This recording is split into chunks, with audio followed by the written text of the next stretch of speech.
Are you a mobile technician facing FRP lock issues, and you want to unlock your Vivo Oppo A40?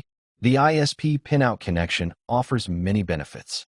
Utilizing the unlock tool allows you to bypass the FRP lock and reset your user data, saving you time and money by avoiding costly repairs or service center visits.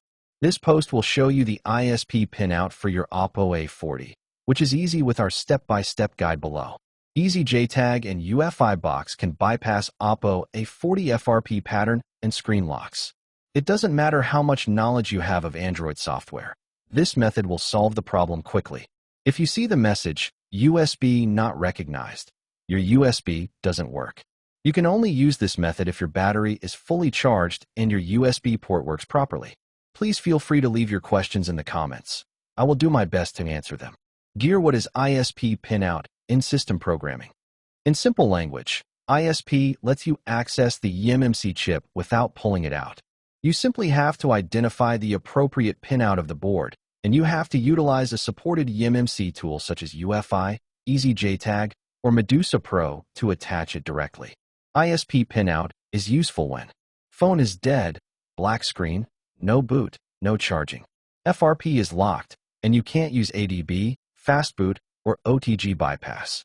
You need to dump firmware from a working unit to repair a dead one. You're working on a boot repair or partition restore. Phone is detected as unknown in PC, EDL not working. Oppo A40 ISP EMMC Pinout image. Here's where things get technical. The Oppo A40 shares a hardware layout with several BBK models, but the actual pin locations can vary slightly. You'll find the ISP points near the EMMC chip under the metal shield. EMMC ISP pin labels you need. CMD, command line. CLK, clock. DAT0, data line 0. VCC/VCCQ, power supply for EMMC. GND, ground. Note: use a microscope or a 10x magnifier to identify the points correctly. Don't rely on diagrams alone. Confirm the layout visually. When repairing dead boot problems, especially for devices like the Oppo A40, the Easy JTAG Plus and UEFI box dongles are great for mobile repair. They are important for scenarios where the phone has been incorrectly flashed and does not display the startup logo and is no longer responding to power. Required tools for ISP Pinout. Make sure your bench is set up with the right tools before jumping in. UEFI box, Easy JTAG, or Medusa Pro. 0.1 mm, 0.3 mm jumper wire. Fine tip soldering iron. Isopropyl cleaner, IPA 99%. Soldering flux. Multimeter for checking continuity. How to connect ISP to EMMC box. Remove the battery from the phone. Extremely important to prevent voltage conflicts.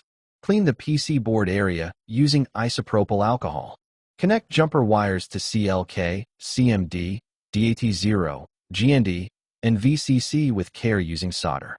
Connect the wires to your EMMC tool following the tool's pinout. Double-check each wire using a multimeter for any shorts. Turn on your EMMC tool and scan the chip in software. If you have the right connection, you will see EMMC chip information in the tool window.